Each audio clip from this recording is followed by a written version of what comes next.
of all, in Hopedale, you probably knew the town yesterday declared a state of emergency, and I've had an opportunity to speak with members in the community, with the mayor, Jimmy Tutak, last night, and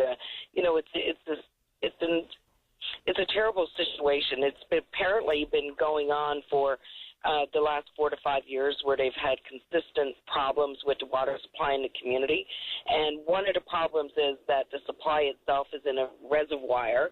That particular reservoir is very old, was built back in the days of the Americans in Hopedale, and probably built to serve a population of about 200 people. And this is a community of over 700 today, and they've consistently had problems. So, they've declared a state of emergency. There's a huge snowstorm on the go there right now, but they need to get water into the community.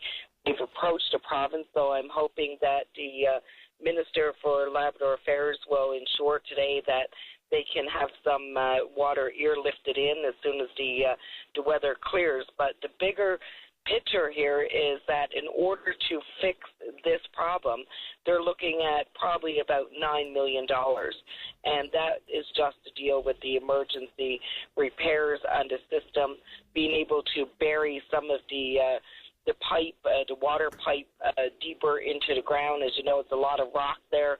When the water system was put in, it was basically put over the surface and just buried very shallowly. So, because of that, there's always consistent problems with freeze-up. And I think last year, you probably heard the story about the washrooms at the airport being froze up and things like this. Well, that has extended into the community in a major way this year, and many homeowners are impacted.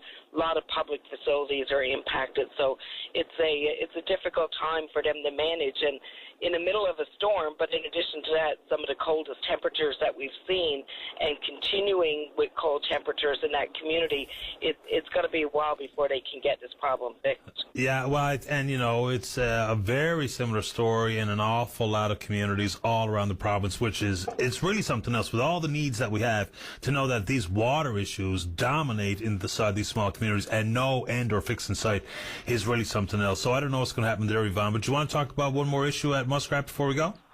Yes, I do, because as you know, there was a massive layoff at Muskrat Falls prior to Christmas and New Year's, and many of the companies pulled out, shut down for a break period.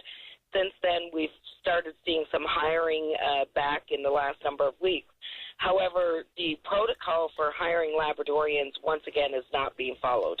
As you know, when Muskrat Falls was signed, the current government signed on to an agreement that said to Labradorians, Aboriginal people in Labrador will get the first right of refusal on those jobs where they're qualified, then qualified Labradorians, then qualified Newfoundlanders, then people from elsewhere in the country. Right. Well, that's not a practice that we're seeing. In fact, it's very far from it.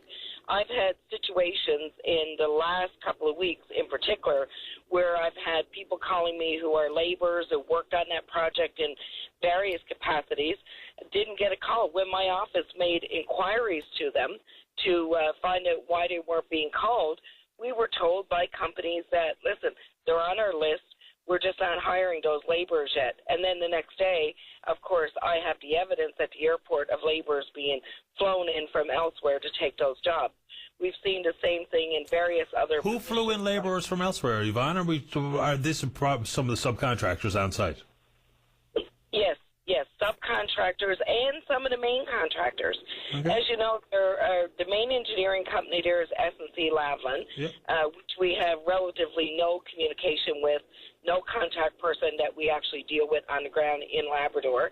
Then, of course, we have Stalde, an Italian company that is the major contractor for the damming project and the generation right now, or at least a generation project that's going on.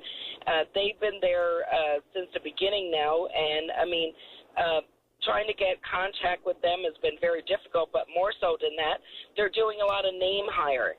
So what they're doing is they're subcontracting by name. So if they know a company that they want to bring in from New Brunswick, from Saskatchewan, from BC, from Manitoba, to do anything, whether it be for cleaning services, whether it be for camp services, whether it be for brush cutting, they're bringing them in. then what these subcontractors are doing, and the companies themselves, they're also bringing workers with them, because there is a clause that allows for name hire, and so that works to their favor to get around it that way. The other way they get around it is by trumping up skill sets so that they can omit people or include people that they want. And the other piece, of course, we have to deal with is the unions. So it's not as cut and dried as the government saying, we're going to give you priority, because that is definitely not happening. From the very beginning, I have asked Nalcor and the province to put a monitor on the ground in Goose Bay that would basically be looking at things like, is the hiring practice being followed? Is the protocols being followed? Is the agreements being honored? They have never done that. So when we get a benefits agreement update from Nalcor, it doesn't satisfy, because I read them every time. We get them. They're usually almost 45 days or something in arrears. We'll talk about January's report this month. The numbers seem pretty clear, and it looks like when I measure them against benefits agreement for the numbers of people to be hired, I don't see us too far off the mark. You're just saying that there's not adherence to it, or strictly when it comes with replacing, whether it be labourers, which have been coming and going right from the beginning of this contract. So is that the issue? Because they seem to have been following to the letter of the benefits agreement for Labrador or Aboriginals First, Labradorians, Ireland, and elsewhere. Is that not true? It isn't true. I don't care what numbers they put out there. I can tell you what the raw facts are. I flew into Goose Bay on Wednesday morning from St. John's. I got off the plane. All the people on that plane with me that morning were workers going into Muskrat Falls, either from the province or outside the province. The other plane that came in right behind me from St. John's was full of workers as well. I walk out the door. There's 2 buses parked on the sidewalk and 3 vans. They filled them all up with workers, and they go to Muskrat Falls. Okay? That would be all fine and dandy if I had people in Labrador that were working. At the same time that all of this is transpiring, my email is lighting up every day with emails from people across Labrador saying, I worked on the project. I got laid off in December. 15 of the guys that I work with has all been recalled to work, but I've not been. I get calls from people who say, my next-door neighbor is a supervisor with this contractor on the project, and he just tells me they just flew in 10 more workers, but I still haven't gotten called. So these are the things that are happening. It's not made-up stories. It's reality. But I'm getting tired of, being told by Nalcor that this is being followed when indeed it's not. I'm not at all accepting to the fact that the province would make a commitment and not put anyone on the ground, even one body in an office in Labrador, to monitor this agreement and ensure that it's being enforced. Okay. When I have made calls to Nalcor to say, listen, why are these subcontractors coming in from outside? For example, why is no helicopter companies in the province being chartered to do work, and helicopter companies are coming in to do the work? Oh, well, we don't have any control over that. Why is there a brush cutting company been awarded this contract out of New Brunswick when there were companies in Labrador who bid to work, and Newfoundland that bid to work, both parts of the province who didn't get the contracts? Well, we have no control over that. It's always the same response. So what's the purpose of a benefit agreement if no one's going to monitor it, no one's going to honor it?